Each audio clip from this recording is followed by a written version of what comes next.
স্বামীর বাসার ভাতের বড় দাম, কথার কিন্তু মিনিং আছে। স্বামীর বাড়ির ভাত খেতে হলে স্বামীর খোঁটা সহ্য করতে হয়, স্বামীর মায়ের খোঁটা সহ্য করতে হয়, স্বামীর বাবার ডিসরেসপেক্ট সহ্য করতে হয়, স্বামীর বোনের খোঁটা খেতে হয়, অনেক অসম্মান হজম করতে হয়, স্বামীর গালি হজম করতে হয়।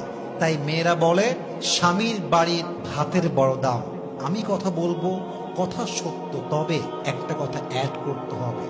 যদি আপনার স্বামীর বাড়ির ভাতের দাম এত বেশি মনে হয়, তবে মাথায় রাখবেন বিয়ের পরে স্বামীর বাড়ির ভাতের দাম যে পরিমাণ বেশি, আপনার নিজের বাপের ঘরের ভাতের দাম তার চেয়ে বেশি।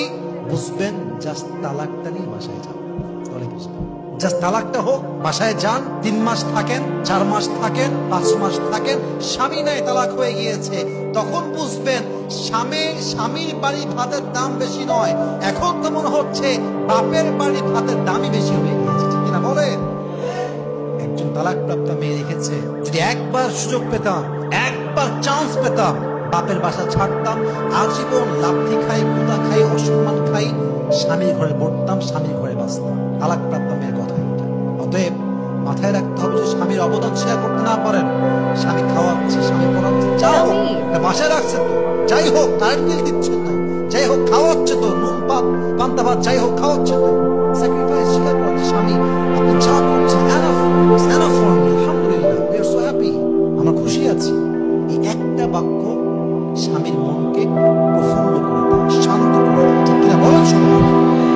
স্বামীর যে পরিবার, বাবা মা, তার ভাই, তার বোন, সবাইকে রেসপেক্ট, সম্মান। এখন অনেক মেয়ে আমাকে কমপ্লেন করে, আমি ভালোবাসি, শাশুড়িকেও ভালোবাসি, কিন্তু তারা আমাকে দেখলেই পরের মতো আচরণ করে, কথাবার্তা খুব খুব ক্রিটিসাইজ করে, বাজে বাজে কথা বলে, হজম করতে পারবে।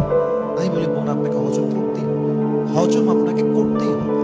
আচ্ছা একটা কথা ভাবেন তো, আপনার শাশুড়ি আপনার সঙ্গে রান্নাঘরে একটা বাজে কথা বলেছে, অথবা ঘরে বসেছিলেন, দু একটা কথা বলতে বলতে বাজে কথা হয়ে গিয়েছে, রাগ করে বললেন স্বামীকে, ঘর করবো না, ঘর আমি ছাড়বো। আমার অবাক লাগে সেই মেয়েদেরকে দেখলে, যে এই মেয়েরা শাশুড়ি একজন মায়ের মতো। আমি কথা ভুল বললাম না ঠিক বললাম? বলেন, শাশুড়ি মায়ের মতো, অবশ্যই তার মা এটা। আচ্ছা এই শাশুড়ির সঙ্গে ঝগড়া হইল বলে আপনি ঘর ছাড়লেন, আপনি যে বাসায় গেলেন, আপনি তো মিয়া মায়ের সঙ্গে প্রত্যেকদিন উঠতে বসে ঝগড়া করেন। হ্যাঁ, মেয়েরা ঝগড়া করে মায়ের সঙ্গে, রান্নাঘরে ঝগড়া, খাইতে বসে ঝগড়া, রুমের মধ্যে ঝগড়া, তার মানে কি একসঙ্গে থাকলে ঝগড়া হয়, স্বাভাবিক, ন্যাচারাল। তো আপনি মায়ের সঙ্গে ঝগড়া করলে সহ্য করতে পারেন কেন? ওইটা আপনার রক্ত। আর শাশুড়ির ঘরে সহ্য করতে পারেন না কেন? ওইটা আপনার রক্ত নয়। এই মাইন্ডসেট চেঞ্জ করেন, শাশুড়িকে একদম নিজের মায়ের মতো দেখবেন। শাশুড়ি ওল্ড জেনারেশন, আপনি নিউ জেনারেশন।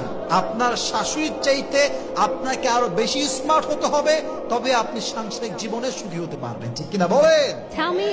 অনেক মেয়ে শাশুড়ির জ্বালায়, যন্ত্রণায় সংসার ছেড়ে দেয়, কিন্তু তাকে কৌশলী হতে হবে, স্মার্ট হতে হবে, বুঝতে হবে এই বাড়ি হোক আর সেই বাড়ি হোক, উভয় জায়গায় মায়ের সঙ্গে ঝগড়া আছে না নাই? Take it easy, make it easy. আপনি আপনার হাজবেন্ডের সমস্ত রিলেটিভসদেরকে যতটুকু পারা যায় সম্মান করবেন।